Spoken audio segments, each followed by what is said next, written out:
Kepala Dinas Pariwisata Kota Palembang, Isnaini Madani menjelaskan, pada tahun 2019 sedikitnya 2,3 juta wisatawan, baik lokal maupun mancanegara telah mengunjungi Palembang, meski pada tahun 2019 lalu ada kabut asap, gejolak politik, dan naiknya harga tiket pesawat.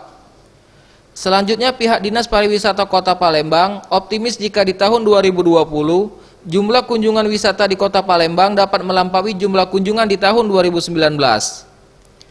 Mengingat pada tahun ini Palembang bebas kabut asap dan kendala lainnya, terlebih lagi Palembang saat ini telah memiliki beberapa spot wisata unggulan seperti Lawang Borotan, Pasar Durian, hingga Beringin Janggut, dan lebih banyak event yakni mencapai 101 event jika dibandingkan tahun lalu yang hanya 65 event.